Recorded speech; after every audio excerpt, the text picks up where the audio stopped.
యోధా పత్రిక మొదటి వచనాన్ని చదివి సహాయం ఇచ్చే. యేసుక్రీస్తు దాసుడును యాకోబు సహోదరుడునైన యోధా తండ్రి అయిన దేవుని యందు ప్రేమింపబడి యేసుక్రీస్తునందు భద్రము చేయబడి పిలువబడిన వారికి శుభమని చెప్పి సరిపోతుంది. ప్రభునందు ప్రియుల, ఇక్కడ యోధా పత్రికను రాస్తూ ఒకే అధ్యాయాన్ని రాసినట్లుగా మనము చూస్తూ ఉన్నాం. ఏమని రాస్తూ ఉన్నాడంటే, తండ్రి అయిన దేవుని యందు ప్రేమింపబడి యేసుక్రీస్తునందు భద్రము చేయబడిన తండ్రి అయిన దేవుని యందు ఎవరైతే ప్రేమింపబడతారో వారు యేసుక్రీస్తునందు భద్రము చేయబడతారు. దేవునికి స్తోత్రం. హల్లెలూయా. తండ్రి ప్రేమ లేకుండా యేసుక్రీస్తులో భద్రత లేదు. తండ్రి కుమారుడు వేరు వేరు కాదు. తండ్రి కుమారుడు ఒకటే. మేము ఒకటై ఉన్నలాగున, ఏకమై ఉన్నలాగున అనేటటువంటి మాటలు మనం వింటూ ఉంటాం. తండ్రికి కలిగినవన్నీ నావి అంటాడు యేసు ప్రభువారు యోహాను సువార్త 16వ అధ్యాయంలో. అలాగే నా తండ్రి చిత్తమును నేను నెరవేరుస్తానంటాడు. నా తండ్రి చేత ప్రేమింపబడిన వారులారా అని సంబోధిస్తూ ఉంటాడు. ఇప్పుడు వచ్చిన దైవ సేవకులు రీసెర్చ్ చేసి ఇలా విడగొట్టేసి విభజించి పాలిస్తున్నారు తప్ప తండ్రి కుమార పరిశుద్ధాత్మ ఒక్కటే. తండ్రి యేసుక్రీస్తు వారి ద్వారా మనలను ఆయన బిడ్డలుగా స్వీకరించాలనుకుంటున్నాడు. ఎఫెసీ పత్రికలో ఉంటుంది, మునుపు దేవునికి దూరస్తులైనటువంటి మనలను యేసు ప్రభువారు ఇప్పుడు మనలను సమీపస్తులుగా చేసి ఉన్నాడు. కాబట్టి యేసు ప్రభువారు అంటారు, మీరు నా నామమున ఉచ్చరించి తండ్రిని ఏమడిగినా గాని ఆయన ఇస్తాడు అంటాడు. తండ్రి కూడా యేసు ప్రభువారిని హెచ్చించి అన్ని నామముల కంటే పైనామముగా చేసి సమస్తమును కూడా ఆయన పాదముల కింద ఉంచి ఉన్నాడు. ఎవరైనా ఏదైనా పొందుకోవాలంటే యేసు ప్రభువారి యొక్క పాద పద్మముల దగ్గరికి వెళ్ళాలి. ఆయన పాదములు పట్టుకుని బ్రతిమాలాలి, ప్రార్థన చెయ్యాలి. ఆయన తన అడుగు వారికి ధారాళముగా దయచేయబడని రాయబడదు. కాబట్టి ఇక్కడ యోధా పత్రికలో ఏమి రాస్తూ ఉన్నాడంటే, తండ్రి అయిన దేవుని యందు ప్రేమింపబడి యేసుక్రీస్తునందు భద్రము చేయబడిన వారికి. యేసుక్రీస్తులో ఏముంది? భద్రత. మనకి యేసుక్రీస్తులో భద్రత ఉంది. ఇంక ఈ లోకములో ఎక్కడా మనకి భద్రత లేదు. చాలా మంది జైల్లో భద్రత ఉందనుకుంటారు. జైల్లో ఉన్న వారిని కూడా కొంతమంది ఖైదీలకు లంచాలు ఇచ్చి వారిని కూడా చంపించేస్తున్నారు. ఏమండి, ఎక్కడ భద్రత ఉందండి? ఎక్కడా కూడా భద్రత లేదు. దిశ యాప్ అని పెట్టారు. అది వచ్చినా భద్రత కలుగుతుందా అంటే కొన్నిసార్లు శిక్ష అనుభవించడానికైనా సిద్ధపడుతున్నారు, కానీ ఈ కఠినమైన శిక్షలను బట్టి భయపడలేదు. కాబట్టి ప్రభునందు ప్రియులారా, యేసునందు యేసుక్రీస్తులో మనకు భద్రత. తండ్రి ప్రేమను పొందుకున్న వారికి భద్రత, యేసునందు ఉన్న వారికి భద్రత, యేసులో జీవించే వారికి భద్రత. అలాగే యోహాను సువార్త 10వ అధ్యాయము 9వ వచన భాగాన్ని మనం చదువుకుందాం. యోహాను సువార్త 10వ అధ్యాయము 9వ వచన భాగం. నేనే ద్వారమును, నా ద్వారా ఎవడైనా లోపల ప్రవేశించిన ఎడల వాడు రక్షింపబడిన వాడై లోపలికి పోవచ్చు, బయటికి వచ్చుచు మేత మేయుచు ఉండును. యేసు ప్రభువారు అంటూ ఉన్నాడు, నేనే ద్వారమును. ఈ లోకములో అనేకమైనటువంటి ద్వారములు ఉన్నాయి, అనేకమైనటువంటి విశాలమైన మార్గములు ఉన్నాయి. కానీ ఎవరైతే యేసు ప్రభువాన్ని అంగీకరిస్తారో, యేసునందు విశ్వాసం ఉంచుతారో, యేసు యొక్క సంరక్షణలో, యేసు యొక్క భద్రతలో, యేసు యొక్క కాపుదల్లో ఉంటారు, ఆయన ద్వారము గుండా లోపలికి పోవచ్చు, బయటికి వచ్చుచు మేత మేయుచు సురక్షితంగా ఉంటారు. ఆయన దొడ్డికి సంబంధించని వారిని, ఆయనను ఆశ్రయించని వారిని, ఆయనని కాదని తిరుగుతున్న వారిని, తోడేలు గాని ఏదైనా క్రూరముఖం గాని వచ్చి అపహరించవచ్చు. కానీ యేసు ప్రభులో ఉన్న వారికి యేసు ప్రభు వారి యొక్క కాపుదల ఉంటుంది, యేసు ప్రభు వారి యొక్క భద్రత ఉంటుంది. మనము మనకుగా భక్తి చేస్తూ ఉన్నామా, యేసులో భక్తి చేస్తూ ఉన్నామా, యేసునందు భక్తి చేస్తూ ఉన్నామా, ఏ విధముగా మనం ఉన్నామనేది ఒకసారి ప్రతి ఒక్కరూ ఆలోచన చేయాలి. ప్రభునందు ప్రియులారా, ఇంకా కింద వచనాలు మనం చూసినట్లయితే 11వ వచనం నుంచి చదవండి. 11వ వచనం భాగం, గొర్రెలకు మంచి కాపరిని, మంచి కాపరి గొర్రెల కొరకు ప్రాణము పెట్టెను. జీతగాడు గొర్రెల కాపరి కాడు కనుక గొర్రెలు తనవి కానందున తోడేలు వచ్చుట చూచి గొర్రెలను విడిచిపెట్టి పారిపోవును. తోడేలు ఆ గొర్రెలను పట్టి చెదరగొట్టును. చూసారండి, నిజమైన కాపరి జీతగాడు ఇక్కడ మనకు కనిపిస్తుంది.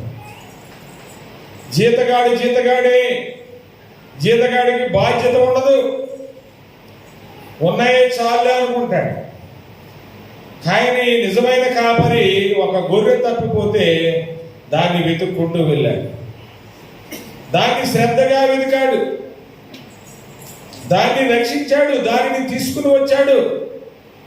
జీతగాడు అలా అనుకోడు, ఉన్నవే సరిపోతాయి అనుకుంటూ ఉంటాడు. కొన్నిసార్లు ప్రమాదం వచ్చినప్పుడు గొర్రెలను కష్టాల్లోనే విడిచిపెట్టి వెళ్ళిపోతూ ఉంటాడు. కాబట్టి జీతగాడు వలె కాపరులు పని చేయకూడదని వాక్యం చెప్తాం. ఇర్మియాలో అంటాడు, నా కాపరులు మందను కనికరింపరు, నా కాపరులు గుడ్డివారు. ఇంకా అనేకమైనటువంటి కఠినమైన మాటలు కాపరుల గురించి చెబుతూ ఉంటాడు. ఈ లోకంలో నాలాంటి ఎంతో మంది కాపరులు ఉన్నప్పటికీ మనకి ప్రధాన కాపరి మన ప్రభు అయినటువంటి యేసుక్రీస్తు. దేవునికి స్తోత్రం. ఆయన యందు విశ్వాసం ఉంచాలి, మనం ఆయన మీద ఆధారపడి ఉండాలి. ఆయనలోనే మనకు సంరక్షణ, ఆయన వలనే మనము సురక్షితంగా ఉంటాము, ఆయన వలనే మనము క్షేమముగా ఉంటాము. ప్రభు మీద ప్రతి ఒక్కరూ ఆధారపడాలి. మన ప్రెసిడెంట్ గారు చెప్తూ ఉంటారు, ఒక మనిషి మీద ఆనుకుంటే ఆ మనిషి లేస్తే ఈ మనిషి పడిపోవచ్చు, కానీ దేవుని మీద ఆనుకున్నవాడు, దేవుడి మీద ఆధారపడినవాడు ఎప్పటికీ పడిపోడు. పరమగీతాల్లో రాయబడి ఉంటుంది, తన ప్రియుని మీద ఆనుకొని అరణ్య మార్గమున నడుచుచూ వచ్చుచున్న ఈమె ఎవరు? సంఘము ప్రియుని మీద ఆనుకోవాలి, ఆయన మీద ఆధారపడాలి, ఆయనను కేంద్రముగా చేసుకోవాలి. కాబట్టి ప్రభునందు ప్రియులారా, ఇంకా కింద వచనాలు చూస్తే 16వ వచనాన్ని చదవండి, 15వ వచనం నుంచి చదవండి. తండ్రి నన్ను ఎలాగూ ఎరుగును, నేనును తండ్రిని ఎలాగూ ఎరుగుదును అలాగని నేను నా గొర్రెలను ఎరుగుదును, నా గొర్రెలు నన్ను ఎరుగును, మరియు గొర్రెల కొరకు నా ప్రాణము పెట్టుచున్నాను. దేవునికి స్తోత్ర. తండ్రి నన్ను ఎరిగినట్లుగానే నేను కూడా నా గొర్రెలను ఎరుగుదును. ఏ గొర్రె ఏ కష్టాల్లో ఉంది, ఏ గొర్రె ఏ ఇబ్బందుల్లో ఉంది, ఏ గొర్రె ఏ ఇరుకుల్లో ఉంది, ప్రభువు అన్నీ చూస్తూ ఉన్నాడండి. మనం అనుకుంటాం ఈ ప్రపంచంలో 250 దేశాల్లో ఇంతమంది ప్రజానికములు దేవుడి అన్ని ఎలా పట్టించుకుంటాడని అనుకుంటాం. కానీ అపోస్తల కార్యములు రాయబడి ఉంది కదా. ఏం రాయబడి ఉంది? అపోస్తల కార్యములు 1వ అధ్యాయము 25వ వచన భాగం, లేకపోతే 24వ వచన భాగం. ఇట్లని ప్రార్థన చేసి అందరి హృదయములను ఎరిగి ఉన్న ప్రభువా. ఏమని ప్రార్థన చేస్తున్నారు? అందరి హృదయములను ఎరిగి ఉన్న ప్రభువా. ప్రతి ఒక్కరి హృదయము ప్రభువుకు తెలుసు. భక్తుడైన దావీదు అంటాడు, నేను కూర్చుండుట, లేచుట, నేను పట్టుకుని ఉండుట నీకు తెలిసే ఉన్నది. నా ముందు వెనుక పైన అన్ని పక్కల నీవు వ్యాపించి ఉన్నావు. పాతాళము నీకు తేటగా కనబడుచు ఉన్నది, నరుల హృదయము మరీ తేటగా కనబడు. దేవుని స్తోత్రం. మన హృదయ రహస్యాలు ఎరిగిన దేవుడు. మనం పైకి ఒకటి మాట్లాడతాం, లోపల ఒకటి ఉంటుంది. మనుషులను మనం మోసం చేయొచ్చు, కానీ దేవుణ్ణి ఎవరు మోసం చేయలేదు. ఆయన హృదయాంతరంగములను ఎరిగిన దేవుడు. పేతురు పిలుపు గారు అంటారు, నీ హృదయము దేవుని ఎదుట సరైనదిగా లేదు. దేవుని ఎదుట మన హృదయము సరైనదిగా ఉండాలి. అప్పుడే మనకి భద్రత, మనకి రక్షణ. ప్రభునందు ప్రియుల, కాబట్టి ఇక్కడ మనము చూసినట్లయితే ఆయన తన గొర్రెలను ఎరుగును, నేను వాటికి జీవమునిచ్చుచున్నాను, సమృద్ధిగా ఇచ్చుచున్నాను. ఇక్కడ కీర్తన గ్రంథంలో అంటాడు ఆయన, భక్తుడైన దావీదు అంటాడు, ఆపత్కాలమున నీవు నన్ను నీ పర్ణశాలలో దాచెదవు. దేవుని సంబంధులను, దేవుని బిడ్డలనంట ఆపద వచ్చినప్పుడు, ఆపత్కాలమున ఆయన తన పర్ణశాలలో నన్ను దాచును. దేవునిలో భద్రత. ఆ చదవను. తన గుడారపు మాటున నన్ను దాచును, నా ఆశ్రయదుర్గం మీద. దేవునికి స్తోత్ర. హల్లెలూయా. ఆపత్కాలములో ఆదుకునే దేవుడు, ఆపత్కాలములో భద్రతనిచ్చే దేవుడు, ఆపత్కాలములో ఆయన పర్ణశాలలో దాచే దేవుడు మనము కలిగి ఉన్న దేవుడు. అలాగే మరొక మాట ఆయన అంటాడు, కీర్తనకారుడు, నా కోట, నా కొండ, నా ఆశ్రయ దుర్గము, నేను నమ్ముకున్న నా దేవుడు నీవే అని ప్రార్థన చేస్తూ ఉంటాడు. ఏమైనా ప్రార్థన చేస్తారండి?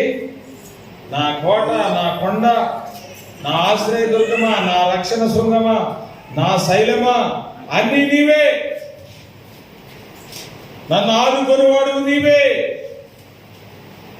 మనము కొన్నిసార్లు మన భార్య బిడ్డలకి భద్రత కల్పించలేకపోవచ్చు. 5వ కీర్తన ఆఖరి వచనంలో అంటాడు కదా దావీదు, నేను నెమ్మదితో నిద్రపోవుదును. చదవండి. 4 ఆఖర 5 ఆఖర. యెహోవా నెమ్మదితో పండుకొని నిద్రపోవుదును. నేను ఒంటరిగా ఉండినను నీవే నన్ను సురక్షితముగా నివసింపజేయు. దేవునికి స్తోత్ర. పగలు మనం మెలకుగా ఉన్నప్పుడు చీమ ఉన్నదో, దోమ ఉన్నదో, లేకపోతే ఏమైనా పురుగులు ఉన్నాయన్నీ చూసుకుంటా ఉంటాం. మనం నిద్రపోతున్నప్పుడు ఏ విషపురుగు మన దగ్గరికి వస్తుందో మనకేమి తెలుసు. కాబట్టి కునుకక నిద్రపోక రాత్రి పగలు మనల్ని కాపాడుతున్నాడు దేవుడు. భక్తుడు అంటున్నాడు, నేను నెమ్మదితో నిద్రపోతాను, ఎందుకంటే నీవు నాకు కావలిగా ఉన్నావు, నన్ను నీవు చూస్తూ ఉన్నావు. నేను నెమ్మదితో నిద్రపోదును, నేను ఒంటరిగా ఉండినను నీవే నాకు. దేవునికి స్తోత్రం. అందుకే మనం ఒంటరి వారు కాదు. చాలా మంది వ్యక్తులు మనకు సహాయం లేదని ఒంటరి వాళ్ళు అనుకుంటారు. కానీ దేవుడు తోడుగా ఉన్న వ్యక్తి ఏ వ్యక్తి కూడా ఒంటరివాడు కాడు. మనుషుల యొక్క భద్రత కంటే దేవుని యొక్క భద్రత చాలా విలువైంది. మనుషులు కూడా మెలుగుగా ఉన్నప్పుడు మనం మంచి చెడ్డలు చూడొచ్చు, వాళ్ళు కూడా నిద్రపోయినప్పుడు మనల్ని ఎవరు పట్టించుకుంటాం. కాబట్టి దేవుని భద్రత మనకి కావాలి ప్రభునందు ప్రియులారా. దేవుని సహాయము మనకి కావాలి ప్రభునందు ప్రియులారా. యెహోవా నా శైలము, నా కోట, నన్ను రక్షించువాడు, నా కేడెము, నా రక్షణ శృంగము, నా ఉన్నత దుర్గము, నా దేవుడు, నేను ఆశ్రయించి ఉన్న నా దుర్గము. దేవునికి స్తోత్రం. ఎన్ని శుభనాలు ఉన్నాయండి ఆయనలో, ఎన్ని లక్షణాలు ఉన్నాయి, ఎన్ని విధాలుగా కాపాడుతాడని వ్రాయబడి ఉంది. అందుకే అంటాడు రోమపత్రికలో, మీలో ఉన్నవాడు లోకములో ఉన్నవాడి కంటే గొప్పవాడు. దేవునికి స్తోత్రం. లోకములో ఉన్నవాడి కంటే గొప్పవాని యొక్క భద్రతలో, సంరక్షణలో, కాపుదల్లో మనం ఉన్నాము. అందుకే యోధా అంటాడు, దేవుని యందు ప్రేమింపబడి యేసు క్రీస్తునందు భద్రము చేయబడిన వారలారా. కొలసీ పత్రిక 3:1 భాగాన్ని చదువు. కొలసీలకు రాసిన పత్రిక 3:1 భాగం. మీరు క్రీస్తుతో కూడా లేపబడిన వారైతే పైనున్న వాటిని వెతకండి, భూసంబంధమైన వాటి మీద మనసు పెట్టుకోవద్దు. ఏలైనగా మీరు మృతి పొందితిరి, మీ జీవము క్రీస్తుతో కూడా దేవుని యందు దాచబడి. చాలా భద్రంగా. చాలా మంది వారి నగలు బ్యాంకులో దాచుకుంటూ ఉంటారు, వారి నగదు బ్యాంకులో దాచుకుంటూ ఉంటారు, వారి వస్తువులు బ్యాంకులో దాచుకుంటూ ఉంటారు. కొన్నిసార్లు బ్యాంకు దోపిడీలు జరుగుతూ ఉంటాయి, అక్కడ కూడా భద్రత లేదు. కానీ ఇక్కడ అంటున్నాడు, క్రీస్తు ద్వారా, క్రీస్తునందు దేవుని యొద్ద దాచబడి ఉన్నదంట మన జీవం. ఎందుకంటే కొందరు జీవాలు దేవుని ఆధీనంలో లేవు. యేసు ప్రభువారు ఆయన శిలువలో ప్రాణం విడిచిన తర్వాత చెరలో ఉన్న ఆత్మల యొద్దకు వెళ్ళి చెరగా, అంటే దేవుని భక్తులు కూడా, పరిశుద్ధులు కూడా, రక్షింపబడిన వారు కూడా దేవుని యొక్క ఆధీనంలో లేకుండా వేరే ఆధీనంలో ఉన్నప్పుడు ఈయన తన భక్తులను విడిపించుకు రావడానికి వెళ్ళాడు, వాళ్ళని పరదేశంలోనికి తీసుకురావడానికి వెళ్ళాడు, ఆ నెమ్మది పొందే స్థలంలోనికి తీసుకురావడానికి వెళ్ళాడు. మనం భక్తులైనంత మాత్రాన మనము దేవుళ్ళు ఆధీనంలో ఉన్నామనుకుంటాం చాలా మంది. కానీ ఉన్నామో లేదో అనే దాని గురించి మనం జాగ్రత్తగా ఆలోచన చేయాలి. దేవునిలో ఉన్న వారి లక్షణాలు వేరే విధంగా ఉంటాయి, దేవునిలో ఉన్న వారి తలంపులు వేరే విధంగా ఉంటాయి, దేవునిలో ఉన్న వారి యొక్క ప్రవర్తన వేరే విధంగా ఉంటాయి. చర్చికి వచ్చినంత మాత్రాన కాదు, కానుకలు ఇచ్చినంత మాత్రాన కాదు, మంచి కార్యాలు చేసినంత మాత్రాన కాదు. భక్తి అంటే వాడు ఎడ్యుకేషన్ అంటే లెక్కలు ఉంటాయి, సైన్స్ ఉంటుంది, శ్వాసలు ఉంటుంది, తెలుగు ఉంటుంది, ఇంకా ఏముంటాయేమో హిందీ ఉంటుంది, ఇంగ్లీష్ ఉంటుంది, ఇలా రకరకాల సబ్జెక్టులు ఉంటాయి. ఒక వ్యక్తి పరిపూర్ణుడు అవడానికి, ఒక వ్యక్తి క్వాలిఫైడ్ అవడానికి రకరకాల సబ్జెక్టులు ఉంటాయి. లేదు నాకు తెలుగే బాగవచ్చు, ఇందులో 99 మార్కులు తెచ్చుకుంటారు, మిగిలిన అంటే కుదరదు. అన్నింటిలో కూడా మనం ఉత్తీర్ణులమై ఉండాలి, అన్నింటిలో కూడా మొదటగా ఉండాలి. అందుకే పౌలయ్య భక్తుడు అంటాడు, కొన్నింటిని మనం గ్రహించుచున్నాము, కొన్ని కష్టతరముగా ఉన్నాయి. 1 Peter 13, 1 కొరింథీ పత్రిక 13వ అధ్యాయము 9వ వచ్చింది. కొంత మట్టుకు ఎరుగుదము, కొంత మట్టుకు ప్రవచించుచున్నాము గాని పూర్ణమైనది వచ్చినప్పుడు పూర్ణము కానిది నేను. కొంత మట్టుకే తెలుసు మనకి, కొంత మట్టుకే ప్రవచిస్తూ ఉన్నాను. అందుకే భక్తుడు అంటాడు, అన్నిటి యందు మితముగా ఉండుము. అన్నిటినీ ఒక ఆయన ఏమన్నాడండి, 10 ఆజ్ఞలు పాటిస్తున్నాడు, నువ్వు పాటించట్లేదు అన్నాడా? నా చిన్న నాటి నుండి వీటన్నిటిని పాటిస్తున్నానంటే యేసుప్రభు వారు కూడా ఒప్పుకున్నారు. లేదు, నువ్వు ఒక ఆజ్ఞను విడిచిపెట్టేసావు కూడా అనలేదు. 100% నువ్వు 10 ఆజ్ఞలు కూడా నెరవేరుస్తున్నావు, మంచిదే. కానీ నీకు పరలోకానికి వెళ్ళడానికి ఇంకా ఒకటి కుదురుగా ఉన్నది. చాలా బాగా నువ్వు భక్తి చేస్తున్నావు, మంచిదే. కానీ ఒకటి చిన్న విషయంలో తప్పిపోతూ ఉన్నావేమో, చిన్న విషయంలో తప్పుదారి పడుతూ ఉన్నావేమో. కాబట్టి ప్రభునందు ప్రియులారా, యేసులో భద్రత, యేసులో ఉన్న వారికి భద్రత, యేసులో ఉన్న వారికి విడుదల. మనకు లాజరు గారికి తెలుసు, యేసులో ఉన్నారు, యేసును ప్రేమిస్తూ ఉన్నాడు. ఆయన చనిపోయినా కానీ యేసు ప్రభు వారు 4 దినాలైపోయినా ఆ వ్యక్తిని మరలా బ్రతికించినట్లుగా మనం చూస్తాం. ఆ కాలంలో ఇంకా 3 మంది చనిపోయి ఉండొచ్చు కదండి. వాళ్ళు ఎవరన్నా బ్రతికింపబడ్డట్టు మనకు ఆధారాలు ఉన్నాయా? లేవు. కారణం ఏంటంటే యేసును ఆశ్రయించాలి, యేసును నమ్ముకోవాలి, యేసునందు విశ్వాసం ఉంచాలి. పేతురు 2వ పత్రిక 2వ అధ్యాయము 4వ వచనం నుండి కొన్ని మాటలు మనం చదువుకున్నాం. పేతురు 2వ పత్రిక 2వ అధ్యాయము 4 నుండి కొన్ని మాటలు. దేవదూతలు పాపము చేసినప్పుడు దేవుడు వాటిని విడిచిపెట్టక పాతాళ లోకమందలి కాటిక చీకటి గల పిలాములోనికి వాటిని ఉంచబడుటకు మరియు ఆయన పూర్వకాలమందున్న లోకమును విడిచిపెట్టక భక్తిహీనుల సమూహము మీదకి జల ప్రళయము రప్పించినప్పుడు నీతిని ప్రకటించిన నోవహును 7 భద్రత ఇచ్చాడు, వారికి భద్రత కల్పించాడు వారికి. మరియు ఆయన సొదొమ గుమరాలను పట్టణములను భస్మము చేసి ముందుకు ఉండుటకై విధించి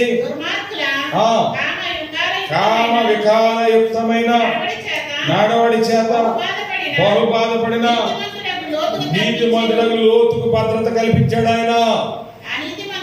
ఆ నీతిమంతుడు కాపురముండి తాను క్రియల విషయములు మనసును భక్తిహీనులను భక్తులను స్వాదనలలో నుండి తప్పించుటకును దుర్నీతి పరులను ముఖ్యముగా మలినమైన దురాశ కలిగి శరీరానుసారముగా నడుచుకొనుచు ప్రభుత్వములను నిరాకరించి తీర్పు దినం వరకు కావలిలో ఉంచుటకు దేవునికి స్తోత్రం. హల్లెలూయా, హల్లెలూయా. భక్తులను తప్పించుటకును భక్తిహీనులను శిక్షించుటకును అంతము వరకు అందరినీ కూడా కావలిలో ఉంచుటకును ప్రభువు సామర్థ్యం కలిగిన వాడు.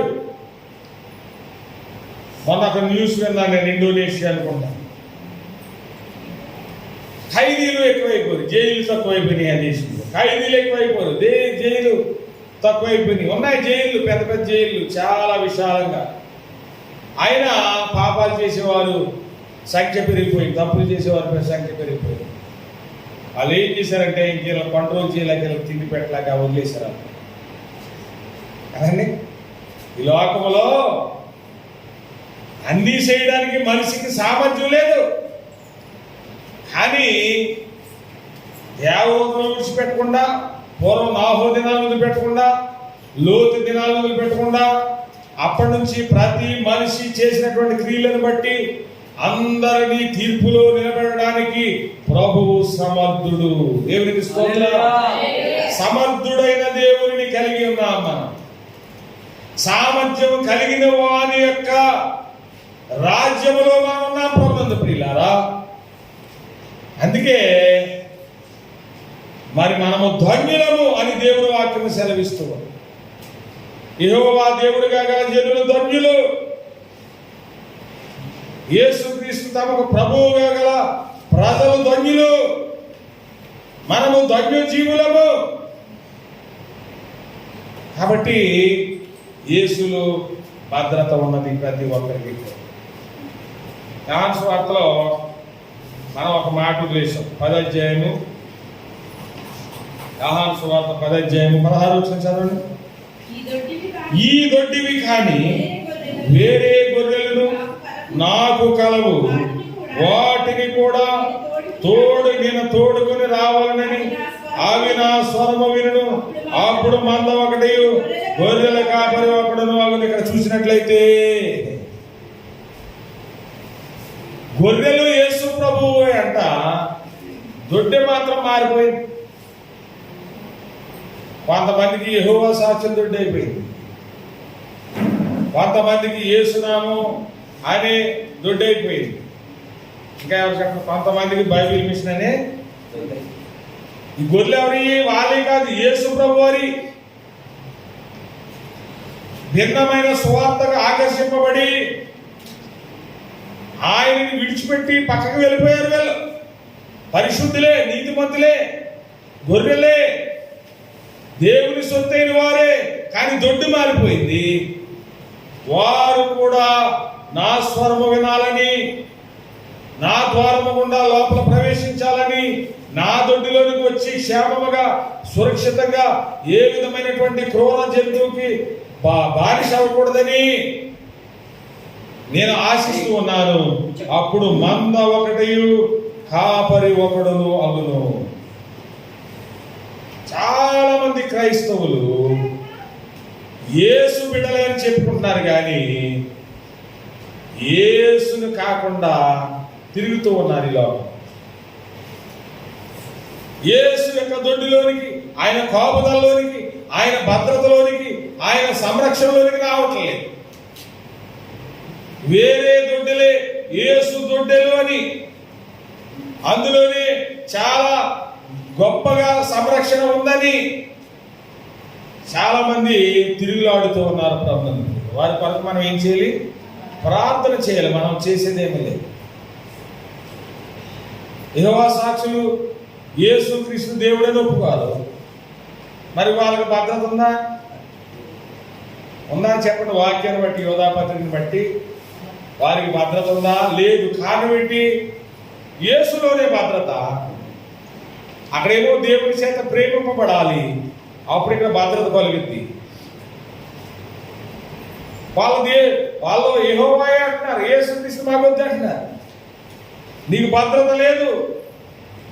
చాలా సహవాసాలు ప్రభుని పక్కకు పెట్టి, ప్రభు వద్దనుకుని మేము పాత నిబంధన ద్వారానే పరలోకము చేరగలమని ఒక ఆలోచనలో ఉంటూ ఉన్నారు. కానీ ప్రభు తీర్పు తీర్చువాడు ఆయనే. సకల గోత్రముల వారు ఆయన ఎదుటకు పోగు చేయబడుదురు. అక్రమము చేయవారులారా అంటాడు. అంటే 10 మంది ప్రభువుని ఎదుర్కోవడానికి వెళ్ళారు. ఆ 10 మంది ఎవరు? కన్యకులు. కన్యకులు అంటే పురుషుని ఎరగని వారు. 10 మంది పరిశుద్ధులే. 10 మంది పరిశుద్ధులే కదా. మరి 10 మంది లోపలికి పిలవచ్చు కదా. 5ని ఫిల్టర్ చేశాడు. నూనె లేదన్నా తప్పే వాళ్ళ దగ్గర ఉంది తప్ప క్యారెక్టర్ విషయంలో తప్పిపోలేదు. వాళ్ళు క్యారెక్టర్ పోగొట్టుకోలేదు. సిద్ధపాటు విషయంలో కొంచెము లేజీగా ఉన్నారు. జాబ్ చేశారు, చూద్దాంలే అన్నారు.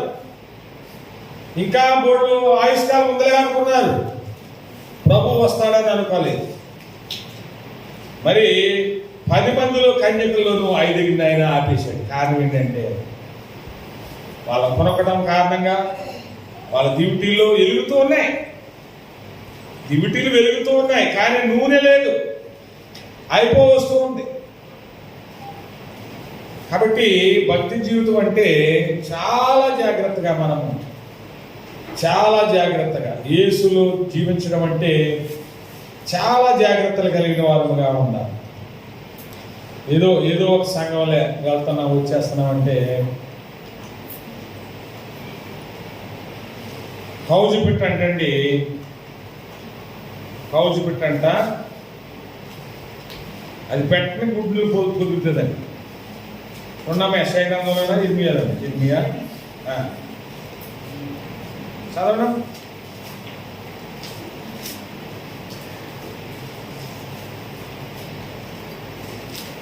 న్యాయ విరోధముగా ధనాన్ని సంపాదించేవాడు తాను పెట్టని గుడ్లను పొదిగిన కౌజ పెట్టను పోలి ఉన్నాడు. 22వ అధ్యాయము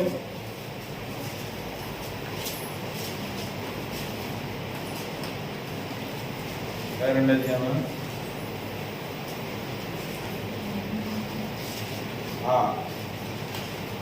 11వ వచనం. 17వ అధ్యాయం 11వ వచనం. అనుకున్నామా? 17, 11. ఇర్మియా గ్రంథం 17వ అధ్యాయం 11. న్యాయ విరోధముగా ఆస్తి సంపాదించుకున్నవాడు తాను పెట్టని గుడ్లను పొదుగు కౌజ పెట్టవలే ఉన్నాడు. సగము ప్రాయములో వాడు దానిని విడవవలసి వచ్చింది.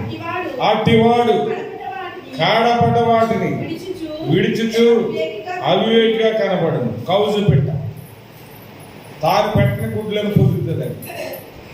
ఎవరు గుడ్డు ఏ పక్షి గుడ్డు పెడుతుందని ఎత్తుకుంటుందని. ఎవరు సంపాదిస్తున్నారు, ఎవరు డబ్బు దొబ్బుదామా అని ఎదురు చూస్తూ ఉంటాడు. ఇలాగే కౌజు పెట్ట పొదగాలని తిరుగుతూ ఉన్నప్పుడు కొన్ని గుడ్లు కనిపించినాయి. ఏ గుడ్లే కదా అని పొదిగిందండి. కొన్ని రోజులకి ఆ గుడ్లోంచి పాము పిల్లలు బయటకు వచ్చి ఆ రెక్కలో ఉన్న ఆ రక్తం అంతా పీల్చేసినాయి. చూడండి, ఏం గుడ్లు పొదిగింది? పాము గుడ్లు పొదిగింది. ఏదైతేలే గుడ్లే కదా అనుకున్నాను. ఇది బయటకు వచ్చి దాని రెక్కలో ఉన్న రక్తం అంతా పీల్చేసినాయంట పాము పిల్ల. కాబట్టి ఏదైతేలే అనుకోవడం కుదరదు. మనము ఏది న్యాయమైంది, ఏది ఖ్యాతి గలది, ఏది విలువైనది, ఏది చేయాలి, ఏది చేయకూడదు, ఇవన్నీ కూడా మనం ఆలోచించుకుంటేనే మన జీవితాలకి భద్రత తప్ప, లేకపోతే దేవుని యొక్క భద్రతలో ఉన్నామని భ్రమలోనే మనం బ్రతుకుతాం. కానీ నిజానికి దేవుని భద్రత అనేది కలుగదు. కాబట్టి ఈ మాటల చేత ప్రతి ఒక్కరూ కూడా బలపరచబడి దేవుని చేత ప్రేమింపబడండి. యేసుక్రీస్తు వారి యొక్క భద్రతలో ఉండి సురక్షితంగా ఉందాము. దేవుడి మాటల మన వినికిడిలో దీవించి ఆశీర్వదించును గాక.